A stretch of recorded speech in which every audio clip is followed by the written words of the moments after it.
tal? ¿Cómo le va? Me da mucho gusto saludarle a través de la señal del Sistema Michoacano de Radio y Televisión en su espacio Vía Pública. Hoy vamos a tratar un tema demasiado importante para todas las sociedades humanas, para todas las sociedades en el planeta, para la sociedad michoacana. Vamos a hablar de el agua, el elemento vital para todo ser humano. Vamos a escuchar una pequeña cápsula que les hemos preparado y entramos de lleno a Vía Pública. En México, uno de los mayores problemas relacionados con el agua es su distribución. Actualmente, más de 12 millones de personas carecen de agua potable, especialmente en las zonas marginadas y rurales. En las ciudades, se desperdicia alrededor del 40% del agua por fugas en las redes de abastecimiento y distribución y tomas domiciliarias. La contaminación del agua se debe a las descargas de residuos domésticos, industriales, agrícolas y mineros, y solo 47.5% de las aguas residuales colectadas recibe tratamiento. Y solo de ese, un porcentaje mucho más bajo, difícil de precisar por la falta de monitoreo y vigilancia, cumple con las normas de calidad. 90 millones de mexicanos, a pesar de tener la supuesta infraestructura para recibir este líquido, necesitan potabilizar su agua a través de sistemas de purificación doméstica o comprarla a empresas privadas. A pesar de la crítica situación de disponibilidad del agua y de millones de pesos invertidos por el gobierno para la promoción de una cultura de conservación, las redes de distribución de las ciudades carecen de una modernización y mantenimiento adecuados. Constitucionalmente, los municipios tienen las facultades de ofrecer el servicio público del agua y de tratar las aguas residuales. Con este justificativo, la Federación ha descuidado responsabilidades de regulación sobre los organismos operadores municipales. En el mejor de los casos, la regulación está a cargo de los gobiernos estatales. Esto es materia de análisis hoy en Vía Pública. Bueno, pues entramos de lleno al programa, ya escuchó usted, hoy vamos a tratar este tema por demás importante y quiero saludar a nuestros invitados. Nos acompaña Germán Tena Fernández, él es el responsable de la oficina que tiene que ver con el cuidado, con el saneamiento del agua en el estado de Michoacán. Germán, muchísimas gracias. Al contrario, Rafa, a ti por la invitación y estimado público, a la orden. También quiero saludar a José Luis Marín Soto, él es abogado y se preguntará usted qué tiene que ver con el agua, pues muchas cosas en el ámbito jurídico. Él está también preparando varias cosas en la defensa del agua y del derecho humano que representa el agua. José Luis. Muy buenas noches, gracias Rafa y gracias por invitarnos. Desde luego es muy importante, el derecho es fundamental y además lo acabamos de elevar hace un par de años, hace 4 años se elevó ya a derecho humano fundamental desde el 2012. Muy bien, y está con nosotros un especialista reconocido a nivel nacional, incluso internacional, el doctor Arturo Chacón Torres, investigador de la Universidad Michoacana de San Nicolás de Hidalgo, quien a lo largo de su vida y de su trayectoria pues se ha dedicado a estos temas del cuidado del agua, del saneamiento, del medio ambiente, del impacto ambiental. Doctor, muchas gracias por acompañarnos. Muchas gracias, Rafa, y por el honor de poder compartir esta mesa con todos ustedes.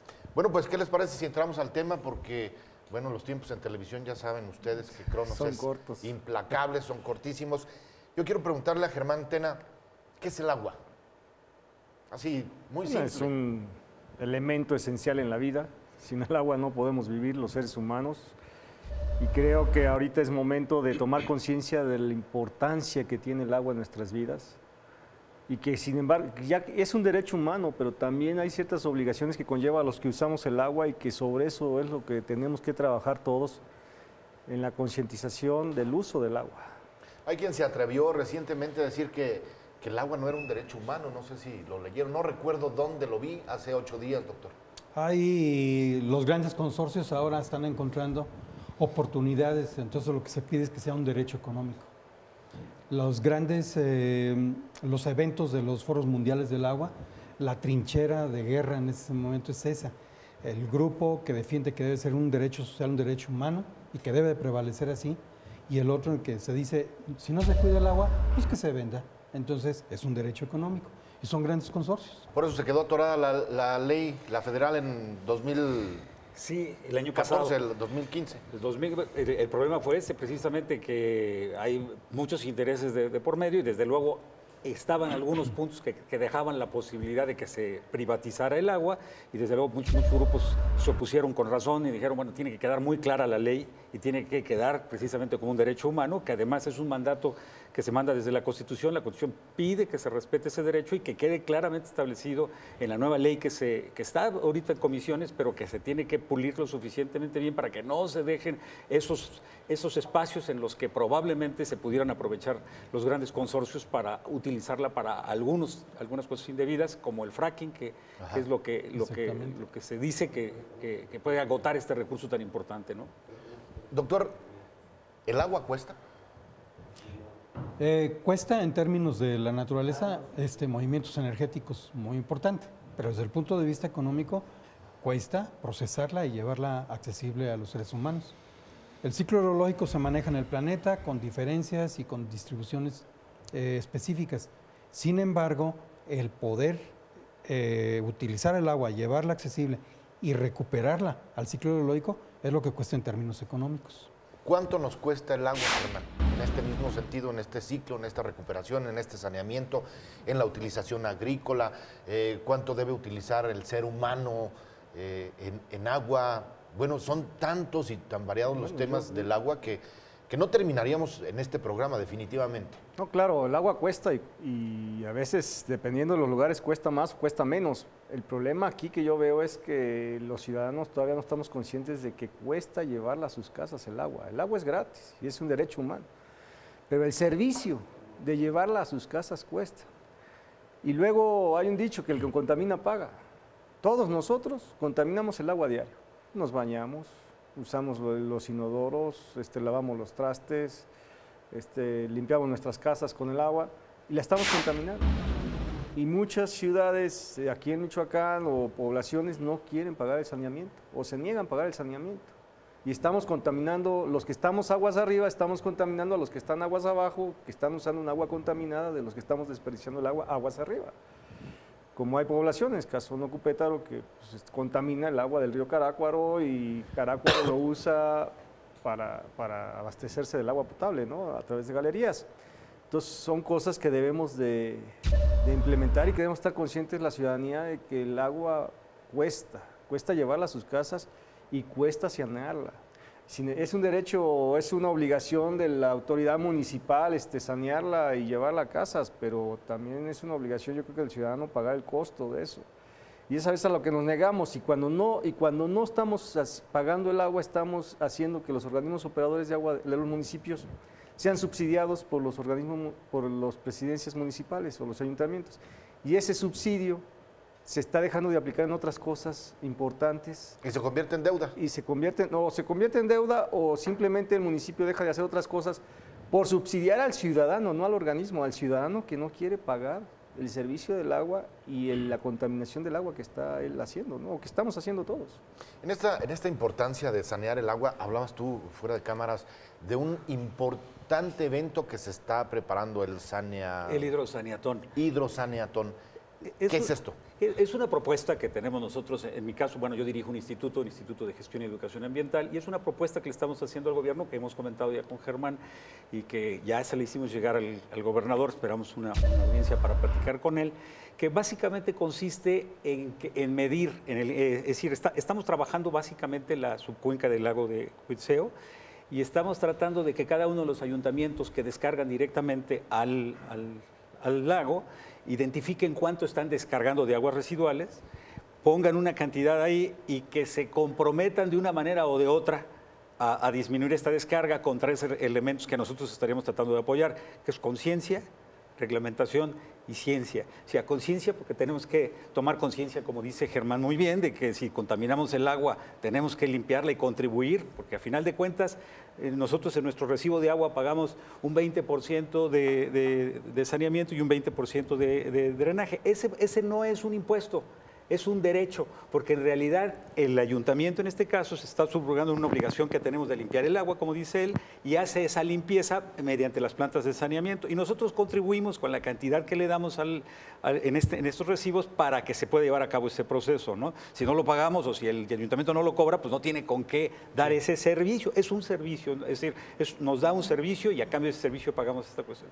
Y aquí la intención es tomar conciencia, hacer una reglamentación para que los ayuntamientos también vigilen las descargas de aguas residuales, porque no las vigilan. Es decir, no vigilan si está cumpliendo con la norma. Tenemos 3 normas, la 01, la 02, la 03, y tenemos que descargar el agua cumpliendo con esa normatividad. No hay mayor ciencia, nada más hay que hacerlo. Hay que tomar conciencia, hay que ver en qué consiste. Y la tercera parte que decimos nosotros, hay un problema, pero también hay una solución. El mundo en términos generales ha invertido mucho dinero en tecnología para mejorar los procesos de saneamiento. Es decir, hay ya nuevas plantas de saneamiento, etcétera, mucho más eficientes, mucho mejores, que incluso pueden hacer viable económicamente el reuso del agua para el que está limpiando el agua. Conclusión, lo podemos hacer, le podemos entrar y podemos tener obviamente un mejor ambiente si todos participamos. ¿Cómo recibiría la academia y el Estado una propuesta de esta naturaleza? No, yo creo que la estamos viendo bien. Yo he insistido mucho en que la conciencia, la concientización es la base para que mejoremos este estado, este país o este mundo. En la medida que todos tomemos conciencia de que el agua, debemos de sanear el agua que contaminamos, ese momento va a cambiar. Ahorita 10 municipios, cuando mucho, cobran el drenaje y saneamiento, los demás no cobran drenaje y saneamiento. Es más, los demás cobran una cuota de 60 pesos al mes. Más del 70% de los municipios en Michoacán cobran 60 pesos al mes de agua. Yo quiero ver cuánto cuesta un metro cúbico de agua embotellada. Cuesta 12,000 o 13,000 pesos el metro cúbico de agua embotellada. Y la pagamos y no queremos pagar el servicio de agua que llega a nuestras casas. Sí, antes llegabas a un restaurante, pedías un vasito con agua y te lo regalaban. Sí. Hoy lo venden. Vamos a hacer una pequeña pausa y entramos con las preguntas que nos ha hecho usted a través de la vía telefónica.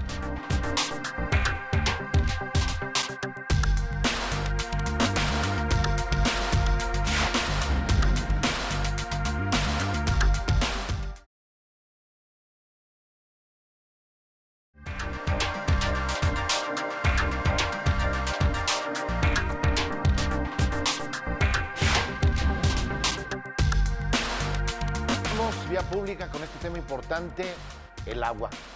Doctor Chacón, tengo aquí unos datos. En 2010 las Naciones Unidas reconocieron el acceso a agua potable y saneamiento como un derecho humano. Cierto, ¿no? El objetivo de desarrollo del milenio exhorta a reducir a la mitad la proporción de personas que carecen de un acceso sostenible al agua y a servicios básicos de saneamiento. 2.600 millones de personas carecen de saneamiento básico. 884 millones de personas en el mundo carecen de un acceso seguro a agua potable. Se precisan entre 50 y 100 litros de agua por persona al día para satisfacer las necesidades humanas más básicas. La fuente de agua debe situarse a no más de 1,000 metros del hogar, cosa que no sucede.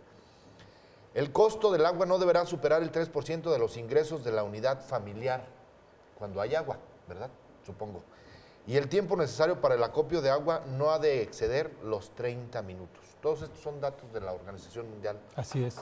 Sí. Correctos. ¿Cómo nos encontramos en el estado de Michoacán, en nuestros embalses, en nuestros mantos acuíferos, en nuestros ríos? Estamos perdiendo agua, el agua ahí está, la estamos contaminando, la vamos a poder reutilizar con las políticas públicas que existen hoy en día, con los dineros que nunca alcanzan para tal efecto, y con esto que señalaba Germán, o sea, hay ayuntamientos que cobran, decías, 60 pesos, 60 720 pesos al año. O sea, tenemos un problemón enfrente, doctor. Efectivamente, Michoacán, dentro de lo que es la problemática del agua en el país, es un estado afortunado, De hecho, los estudios marcan y las predicciones de que el primer estado como región que va a sufrir en los próximos años la crisis del agua, el agotamiento total del agua, es el estado de Guanajuato. El estado de Guanajuato, en el diario oficial de la Federación, reporta 6,000 pozos. Clandestinos, hay 32,000 pozos. Y estamos hablando de que están perforando más allá de los 1,200 metros para sacar el agua. Entonces están totalmente agotados, sobreexplotados y no tienen una docena de cuerpos de agua superficiales y están contaminados. Y la profundidad cada día es mayor. Bueno, en el caso del Estado de México, esa agua se va para el Distrito Federal o la Ciudad de México. Querétaro no tiene agua más que en la Sierra Gorda y ya tiene muy poco en la parte sur. Y Jalisco prácticamente tiene agotado también sus acuíferos. Y la ciudad tiene ahorita el problema más serio, pues es Guadalajara. Colima está, vamos a decir, en términos intermedios. Pero Michoacán tiene 18 cuerpos naturales, 18 lagos, 260 embalses, tiene 44 ríos, tiene 600 manantiales, los cuales varios de ellos superan los 100 litros por segundo. La misita pues da medio metro cúbico por segundo. Y lo mismo tiene 6,000 pozos reportados, pero de los cuales solamente el acuífero del Lerma, los que están lindando con el Lerma y con Guanajuato, como Pénjamo, como toda esa parte, Pastor Ortiz, todos esos son los que están con déficit. Bueno, ¿qué se plantea para el Estado de Michoacán? Las aguas son nacionales, nuestro abogado no lo puede ratificar. ¿Qué va a pasar el día que entren en crisis nuestros estados vecinos? Va a llegar la Comisión Nacional del Agua y va a decir, Michoacán, tu agua la necesito para sostener el centro de México. Entonces, ¿cuál es el desafío de Michoacán? Ya no podemos tratar con un recurso que se debe considerar como inagotable o renovable. En realidad, es un recurso que está cada vez más limitado por lo que se ha mencionado, de que una vez utilizando el agua, difícilmente la podemos reocupar. ¿Qué es lo que se necesita? Aprovechar incluso la geografía del estado de Michoacán. ¿Cuáles? Las zonas de recarga. Recargar nuestros acuíferos y recargar nuestros cuerpos de agua. Y en este sentido tenemos grandes fortalezas. Simplemente Michoacán tiene un campo de 6,000 volcanes. Todos tienen zonas de recarga que podían recargar el acuífero como tal, pero no los tenemos con bosque. Entonces se están asolvando y además se están aprovechando los materiales pétreos. Pero si Michoacán orientara esto a la producción del agua, el agua no se fabrica, pero lo que sí podemos es jugar a favor con el ciclo hidrológico para producir agua y entonces podríamos exportar el agua, exportar ya nuestros excedentes. Tenemos el segundo cuerpo de agua natural del estado de Michoacán, que es el lago de Cuitzeo, y tiene 15 centímetros de profundidad. Si tuviera 1 metro de profundidad, ya tendríamos 500,000 de metros cúbicos para Guanajuato. Qué pena que no haya podido estar con nosotros el doctor Gómez Tagle. Él es un investigador también en el área importante y está justamente llevando este asunto de la cuenca de Cuitzeo. Y básicamente más bien está especializado en el tema de bosques, precisamente de recargas, de la importancia de preservar los usos de suelo, etcétera. Él lo ha manifestado en muchas ocasiones. Y bueno, es fundamental para el ciclo completo del agua y para precisamente jalar agua de alguna manera en la naturaleza, ¿no? Germán, ¿alcanzan los recursos? ¿Hay recursos suficientes para implementar esto a lo que hacía referencia el doctor Chacón? ¿O nunca nos van a alcanzar los dineros? Bueno, los recursos nunca son suficientes cuando no está concientizada también la ciudadanía y se involucra a la ciudadanía. Yo creo que aquí, a lo que decía el doctor Chacón, pues el problema, y es algo que está haciendo nuestro señor gobernador, que no tarda en anunciar el impuesto o derecho, no sé cómo llamarle, al que está talando el bosque y el cambio de uso de suelo por el aguacate. Sí, sí, sí. Que por cada árbol de aguacate creo que se necesitan 10 pinos. Efectivamente. Vamos a frenar eso, ya vamos a dar un impuesto para el que tiene huertas de aguacate. Como está dañando la recarga, pues tiene que invertirle en otro lado para que alguien que sí quiera cosechar o sembrar pinos para cargar los mantos acuíferos tenga el gobierno con qué darle ese impuesto que el aguacatero o el que está cambiando el uso de suelo y el de la tenga que pagar eso, ¿no? Yo creo que, y también se viene ya el frenado del cambio de uso de suelo indiscriminado en Michoacán. Estamos acabando con nuestros bosques, me imagino que ya lo comentó aquí Mauro y Ricardo. Estamos talando nuestros bosques, estamos acabando con ellos y entonces tenemos que frenar esa tala, mayores castigos y también frenar el cambio de uso de suelo. No puede ser que vayamos acabando con miles de hectáreas de bosque que tienen pino, que están recargando nuestros mantos por el cambio del aguacate, que está bien, el aguacate nos está dando de vivir económicamente, somos los primeros productores en el país. A nivel mundial. Y a nivel mundial, pero pero eso se puede acabar. Eso se puede acabar si los mismos aguacateros no cuidan la fuente esencial que es el bosque, que les recarga el agua para que produzca sus aguacates. Entonces ahí el gobernador y el secretario de Medio Ambiente están... ¿Y qué estamos haciendo en esa materia nosotros, los abogados, quienes tienen que ver con esto? Se van a enfrentar también ahí a una situación complicada porque, bueno, hay aguacateros que tienen el suficiente poder también en materia económica como para decir, bueno, nosotros le estamos aportando a Michoacán tales recursos, generamos tantos empleos y bueno, antes aquí no se sembraba nada, hoy tenemos aguacate. Bueno, hay miles de justificaciones, ¿no?, en ese sentido. ¿Cómo se encuentra la ley aquí, José Luis? Yo creo que lo importante, independientemente de todo eso, es seguir lo que dice Germán, que es generar conciencia. Porque independientemente de lo que diga la ley, de alguna manera el aguacatero está tratando de darle la vuelta como puede, etcétera, etcétera, porque cree que le conviene. Y yo creo que, como lo explica él con mucha claridad, si no se recargan los mantos freáticos, se le va a acabar el agua para el aguacate. O sea, tenemos que entender que el problema del ambiente, tarde que temprano, nos pega a todos, a los aguacateros igual. O sea, es decir, tenemos que generar esa conciencia para que todos juntos entendamos que tenemos que cuidar al planeta y en este caso concreto las fuentes naturales que nos dan los recursos económicos.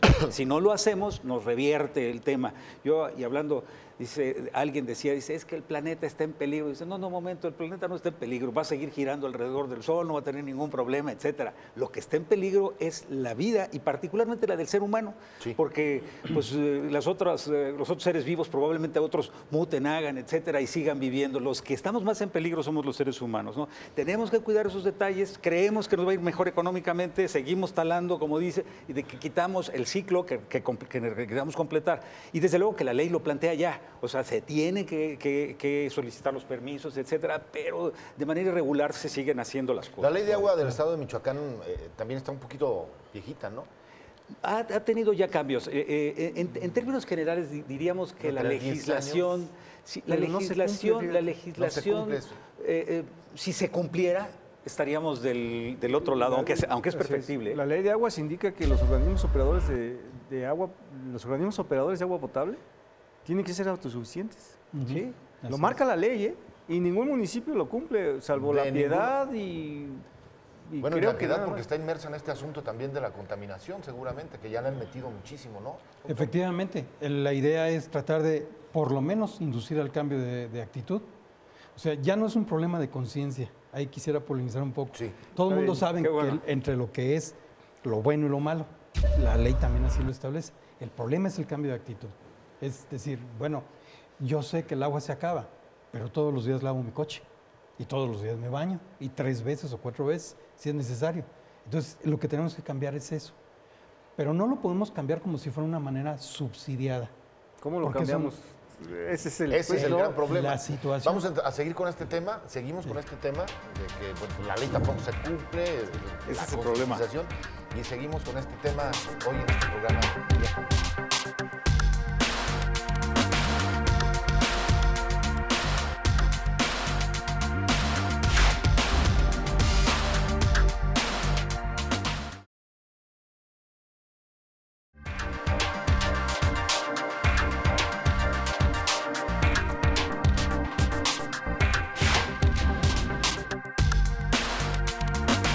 La verdad se nos hizo chiquito este espacio de la pausa porque el doctor y Germán estaban ya también en este asunto de la conciencia, de que no hay responsabilidad incluso.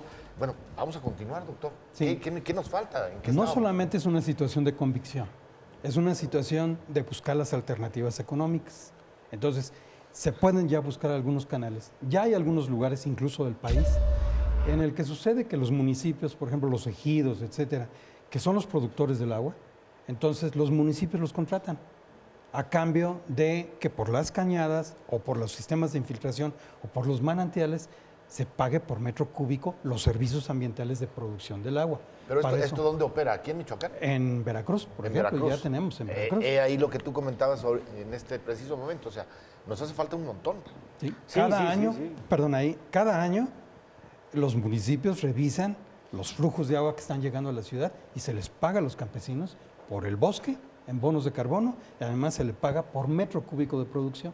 Es lo que necesitamos, nosotros orientarlos ahora a la producción de bosque y a la producción de agua, pero con precios que sean competitivos, así como los aguacates, ¿no? Por un lado, y por otro lado, las entidades públicas tienen que asumir sus costos políticos y hacer ver a la ciudadanía el cobro real del agua por el servicio y el saneamiento. Totalmente. Porque muchos municipios no quieren aumentar las tarifas porque es año de elección o porque yo prometí no aumentarlas. Hay un municipio, y no voy a decir el nombre aquí en Michoacán, que hace muchos años un candidato ofreció en su campaña, y no voy a decir tampoco ni el partido ni el candidato, condonar el agua. Y ese municipio actualmente no puede cobrar el agua. Tiene que subsidiarla, paga 15 millones de pesos al año para subsidiar a todos los ciudadanos que no quieren pagar el agua porque hace años... Oye, Germán, pues nos mandas a hacer tarea de investigación periodística, porque... No, pero lo importante que señala nuestro amigo Germán es que es el lado oscuro del derecho humano del agua, sí, ¿no? o sea, es el lado oscuro. Así es. Exactamente. Porque yo tengo derecho, pero debo estar consciente o debo de responsabilizarme, porque coincido contigo, sí estamos conscientes de... O sea, hace 40, 50 años nos bañábamos en el río Chiquito, Sí. nos bañábamos. Bueno, yo no sé si se acuerden también de cómo estaba aquí la avenida del Campestre que está al final. Ah, claro. Los filtros viejos. Sí, pues ahí íbamos, ahí nace pues el los río. lugares de los clavados. Sí, y un embalse chiquito, pero bueno, hoy está prácticamente seco. Sí. Así es. Y hablábamos de Cuitzeo, tiene 15 centímetros, cuando 15 debería tener centímetros. 1 metro. Sí.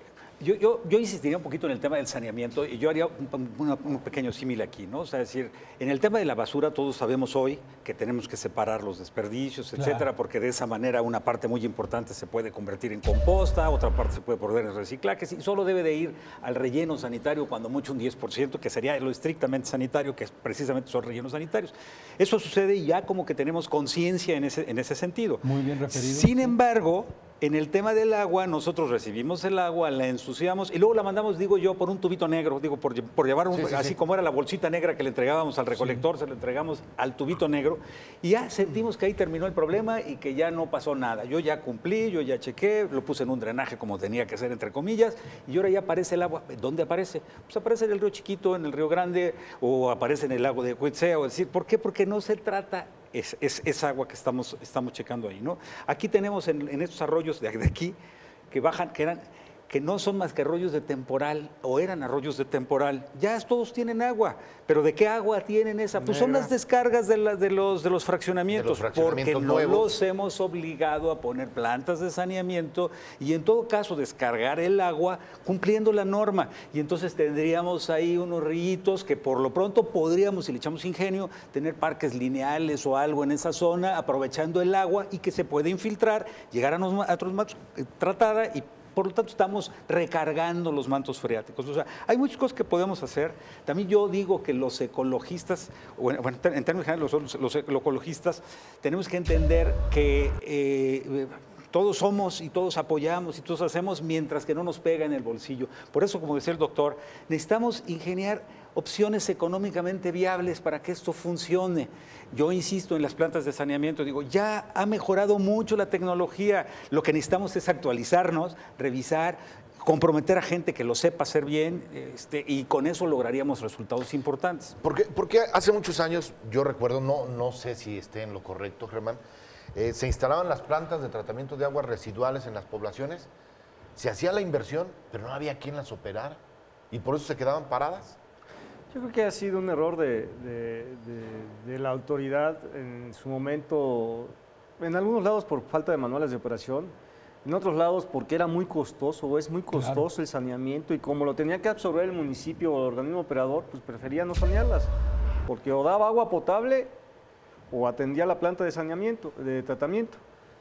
Y otras porque la mala inversión que hubo en años anteriores donde se construyeron plantas de tratamiento y desgraciadamente la autoridad no supervisó o no contrató bien o había ahí actos de corrupción de la autoridad y el contratista y no acabaron las plantas. Ahorita estamos dados a que cada año estemos rehabilitando 5 o 6 plantas de tratamiento de las que están abandonadas, ya fue una instrucción del señor gobernador y eso estamos atendiendo, ¿no? ¿Cuántas se van a rehabilitar? Pues este año yo voy por 10, digo, no sé si alcance a rehabilitar las 10, pero Apatzingán, poner en funcionamiento Ciudad Hidalgo, poner en funcionamiento la Dixtlán que está al 90%, poner en funcionamiento la Quiroga que está un 80%, la de Sinsunzan que está un 70%, la de Santa La Maya, que le falta nada más 2 millones de pesos para que funcione. Nada más, pero tenemos que hacerlas funcionar. Digo. No pueden estar ahí enterrados 18, 20, 50 o 100 millones de pesos y que no esté funcionando. Tenemos que... Tú ibas a... Sí, yo iba a comentar brevemente nada más que en el tema energético, obviamente el problema mayor de las plantas de saneamiento es de las principales tecnologías, es el energético. Sin embargo, ya tenemos un desarrollo muy importante en los últimos 20 años en materia de paneles fotovoltaicos. Ya se pueden operar muchas veces las plantas con paneles fotovoltaicos. Entonces, es decir, ya estamos metiendo energía renovable. Ya tenemos nuestro regalo de Navidad del año pasado, fue la Ley de Transición Energética, que ya obliga para el 24 a tener por lo menos el 35% de nuestra energía como energía pero renovable. Ahí vamos nuevamente a los costos que no le convienen de repente a México, porque nosotros no patentamos en México ni una USB. De cualquier manera, perdón. Tenemos que buscar la inversión pública-privada, sí. Digo, en las plantas de tratamiento inclusive, sí. Digo, no puede ser todo el Estado ni la autoridad municipal, y ahí tenemos que buscar la inversión público-privada. Y también tenemos que ya empezar, Michoacán, a jugar un papel. Yo coincido con el doctor Chacón, somos productores de agua. Tan es así que ahorita el Cutzamala lo alimenta la presa del Bosque y toda la cuenca ahí de Zitácuaro, Campo, Huangangueo. Y el Estado y el DF no nos dan, ni el Estado de México nos dan ni un solo quinto por todo el agua que le mandamos, los millones de metros cúbicos que les mandamos. Estamos peleando, ahorita se está como volviendo a discutir la Ley Nacional de Aguas. Y ahí tenemos un representante ahorita que está peleando eso de los trasvases. O sea, oye, ¿qué? Yo te doy agua, pero tú me tienes que dar algo. A lo que hacíamos referencia en un principio del programa, vaya. Yo tengo otros datos aquí. Ustedes me van a decir si estoy mal o estamos bien. Y esto difiere un poquito de lo que tú decías, doctor. Se pronostica una grave escasez de agua en Michoacán en los próximos 20 años. Tú decías que es un estado privilegiado. Sí. Guanajuato está a 5 años. A 5 años, bueno. Se calcula que la 20 ciudad... años si no hacemos nada por recuperar los bosques. Por recuperar los bosques. Se calcula que la ciudad genera alrededor de 1.600 litros de aguas negras por segundo que van del Río Grande de Morelia al lago de Cuitzeo. ¿Sí? Morelia, el organismo Morelia bombea o abastece 3 metros cúbicos de agua por segundo y solo 2 llegan a las casas. O sea, en el trayecto se pierde un metro cúbico. Se pierden. Sí coincido a lo mejor en que son 1.600 metros cúbicos lo que está contaminando y realmente trata un 70-60% de esos 1.600. Aquí, fíjate, de esos 1.600 litros por segundo de aguas residuales solo se trata el 1% de estos, es decir, 16 litros. No, la Tapaneo y Chícuaro tratan más de 1 metro cúbico entre los dos. Según los datos del organismo operador, me parece que anda más del 70% de lo de la ciudad. Eso es lo que dice el organismo, lo que son cifras que tiene, me parece, o sea, no las tengo confirmadas, pero es por lo menos confirmar. Faltan colectores para tapaneo o hacer plantas de tratamiento intermedias como la de Jesús del Monte. Sí. Falta sanear Arroyo Santas Marías y Arroyo de Tierras, que son casi 10 kilómetros y que ahí que contaminamos todos al barranco que sale a Casa de Gobierno, a la Casa de Gobierno. Y bueno, hay un proyecto, vamos rápidamente a una pausa, me están mandando una pausa, vamos rápidamente a la pausa y regresamos.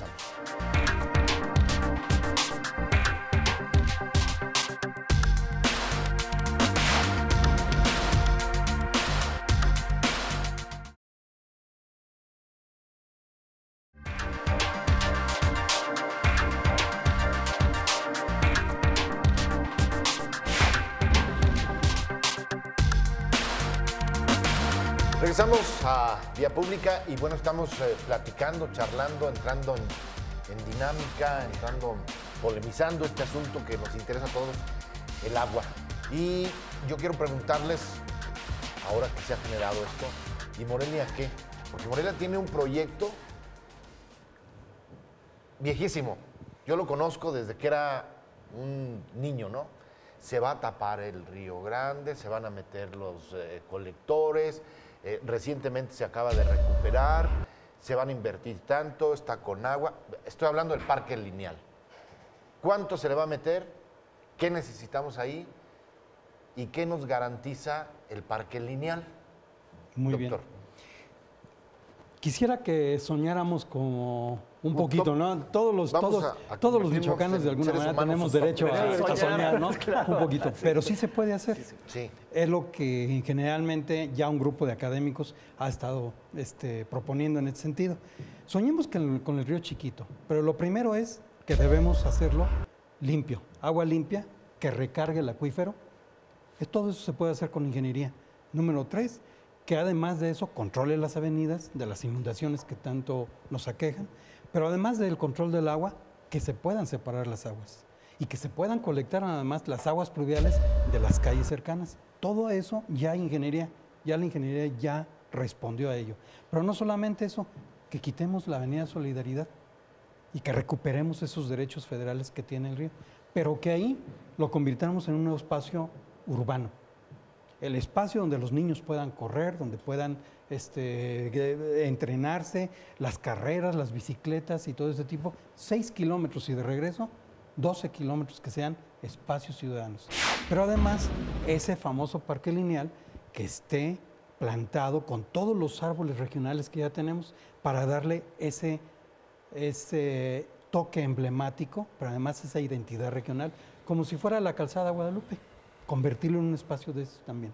Pero además de eso, aprovechar que es un espacio ambiental que recorre toda la ciudad, que puede conectar, que es conector. Bueno, pues entonces transporte público. Nosotros nos vamos por un monorriel, obviamente que es muy caro, pero no imposible. O si no, hay alternativas de los rieles, etcétera, que se pueda hacer para que los niños no tengan que estar cuidándose del transporte público. Sí, me doy a entender en eso. Sí. Pero además de eso, aprovechar la energía alternativa ya no es un mito. Ya existe. Hay autobuses solares, ya hay trenes solares, etcétera. Que convirtiéramos todo el parque lineal en un productor de energía alternativa, que puede ser solar en un momento dado, o como lo hacen en París, ¿no? Que ya los gimnasios, las bicicletas alimentan a sistemas de carga, ¿no? Entonces, que puede servir para el transporte público. Y si además de eso, de ahí cambiamos que los eventos de las cocineras michoacanas que fueran ahí, que el desfile de charros fueran ahí, que las exposiciones, y que todo el parque lineal se convirtiera en un módulo de ciencia, innovación y tecnología para los niños, para las juventudes, para cambiar esa actitud que los adultos no hemos podido cambiar. Entonces, no sería nada más, aunque el corazón sería el hidráulico, el agua, calidad, cantidad y recarga.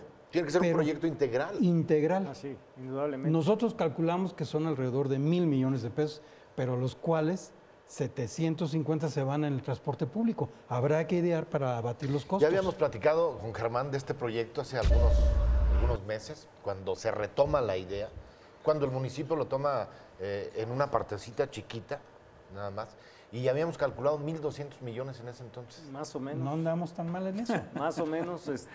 Andábamos calculando el sueño. Sí. Al que hace referencia el doctor. Y yo me voy más allá.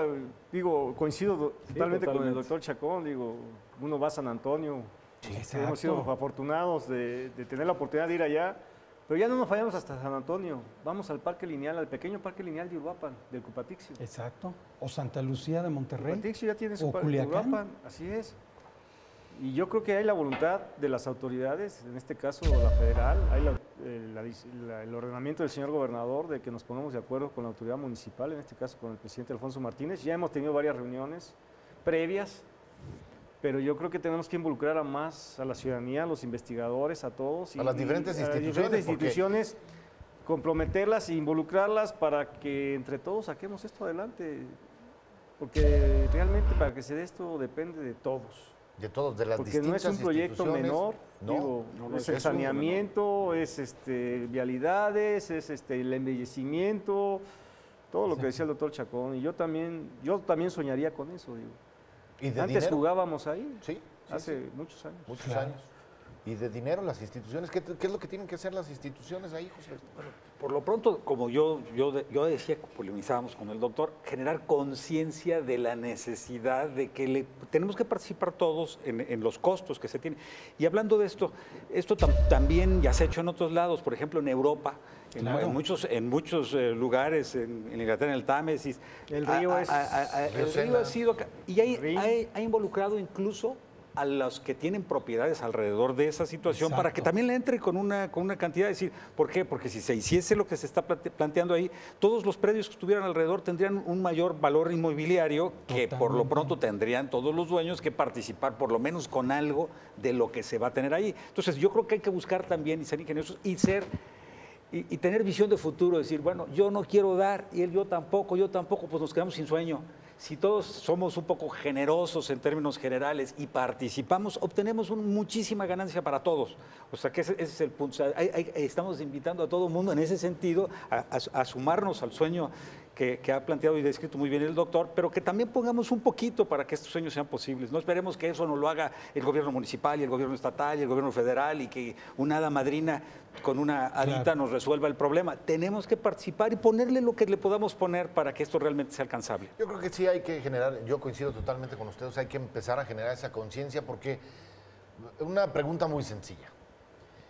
¿Qué pasa en una familia cuando el organismo operador de agua potable le tiene que dar mantenimiento a un pozo y suspende la distribución por 3 días?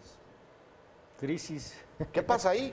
Crisis, enojo del papá, de la mamá, de los hijos. No se pueden asear, no pueden lavar trastes, no hay aseo en el hogar tampoco.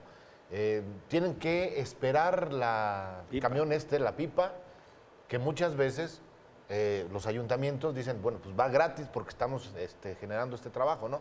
Pero también los particulares, pues bueno, van y llegan y te venden la pipa, tienes que salir con las cubetitas. Este asunto que se ve tan chiquito es impactante de repente en el número de las familias o en las colonias que tenemos en Morelia que se quedan sin agua. Hay una anécdota de un presidente municipal, no de este estado, de otro estado. Tú siempre nos metes muy cuidadoso. Sí. Que cortó el agua 10 días a toda la ciudad. A lo mejor no era grande la ciudad, porque la gente no quería pagar el agua. Dijo, está bien, 10 días lo cortó y ya ahorita todos pagan puntualmente. Sí, pero también lo que mencionábamos del cambio de actitud, ya no nada más de la conciencia. Lo primero en casa es que lo primero obligado en casa es no mezclar las aguas pluviales de las aguas negras. Eso lo podemos hacer nosotros, ya sobre nuestros costos, pero es una obligación. Acá en tu casa, pues yo mi techo yo ya no utilizo impermeabilizantes. A ver, yo lo tengo para capturar agua. Vamos a retomar este tema. Me interesa en lo particular. Vamos a hacer una pequeña pausa y regresamos con el doctor Chacón para que nos hable de esto y cómo hacerle, sobre todo. Vamos a una pausa.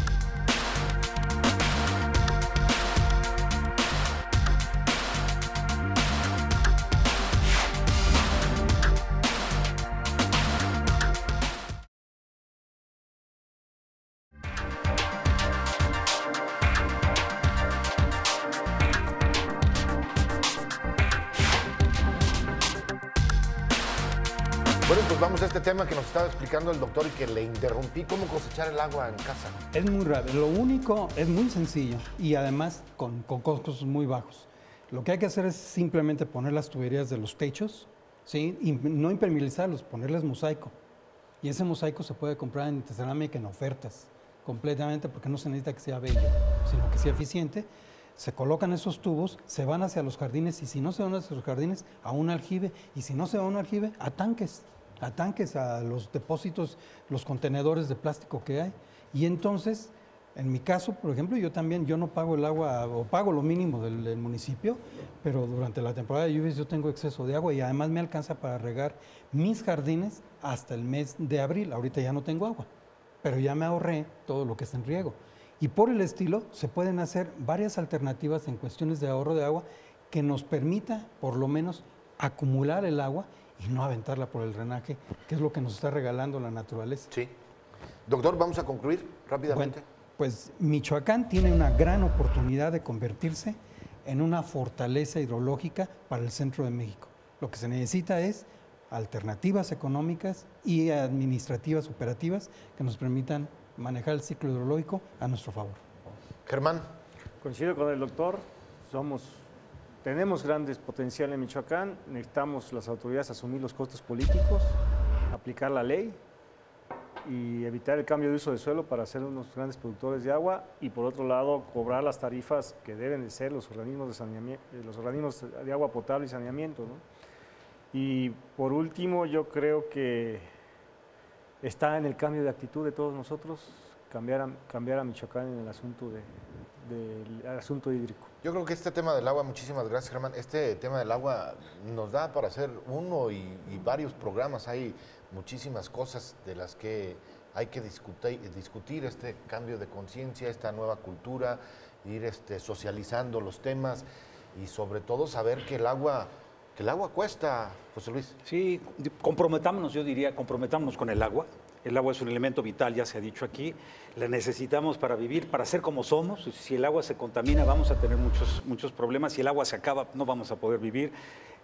Entrémosle de lleno a esta nueva cultura que implica, entre otras cosas, precisamente que hagamos nuestro máximo esfuerzo. Tenemos el derecho humano al agua, es una cosa fundamental, pero también tenemos las obligaciones para que este derecho pueda ser cumplido, ¿no? Ojalá y todos participemos fuerte, que efectivamente Michoacán se convierta en esa potencia productora de agua que nos dice el doctor Chacón, que podamos de alguna manera solidarizarnos con los estados vecinos, pero que también participen económicamente para que nos ayuden con toda esta situación y que tengamos, a final de cuentas, una mejor calidad y medio ambiente para vivir. Muy bien, antes de que se me pase y despedir el programa, nos queda escasos 30, 40 segundos. Nos queda un poquito más, me dicen desde producción. ¿A quién tenemos en este asunto de la nueva ley de aguas en la Cámara, Germán? Bueno, tenemos a nuestros diputados federales, decíamos, ¿no? Nosotros tenemos ahorita a un jefe de departamento, el ingeniero Garduño, que ya tiene experiencia ahí en la Cámara, en el Congreso de la Unión, y ahorita está pugnando y está a tiempo completo allá para que veamos eso de los trasvases, veamos el fortalecer las cuencas, veamos que los organismos operadores también se les den mayor facultad, pero también mayor coerción para que el que no pague el agua, pues, se le surta el mínimo de derecho monumental. ¿Cuánto le tocaría a Michoacán en este asunto de la transferencia de agua, por ejemplo, al Estado de México, al Distrito Federal? Pues le tocaría una muy buena lana si lo ves en dinero, por todo lo que aporta del Cuchamal al DF. Lo veo en dinero por este asunto el sueño que nos ha presentado el doctor. No, es que son las maneras. Así es. Si realmente el DF nos diera el pago de servicios ambientales por todo lo que le da el Cuchamal, la presa del Bosque, agua al DF, con eso se pagaría el parque lineal. No sé si en un año, pero por lo menos rápido. Y un punto ahí. Por el delta del Balsas se descargan anualmente en agua dulce 35,000 millones de metros cúbicos. Si pudiera a peso, ¿no tendríamos lo suficiente? Tendríamos para varios parques lineales, no solo en Morelia, sino en distintas ciudades al interior del estado de Michoacán. Bien, yo quisiera de verdad agradecerles mucho el que nos hayan podido acompañar hoy a este programa, el Sistema Michoacano de Radio y Televisión, que es su casa, ustedes lo saben perfectamente bien. Gracias. Y quiero agradecer de manera particular al doctor. Qué bueno Rafa. que estuviste con nosotros. Germán. Gracias, Rafa, a ti, al sistema, a Gaby, por la invitación. Sí, muchas gracias por la invitación, por permitirnos platicar de este importante tema y desde luego pues que contribuyamos todos en la mejora de nuestro ambiente. Y sobre todo quiero agradecerle a usted el favor de su atención y ya sabe, lo esperamos en las distintas emisiones de vía pública a través de la señal del Sistema Michoacano de Radio y Televisión todos los jueves por la noche. Muchas gracias nuevamente, pásela bien, que tenga una excelente noche.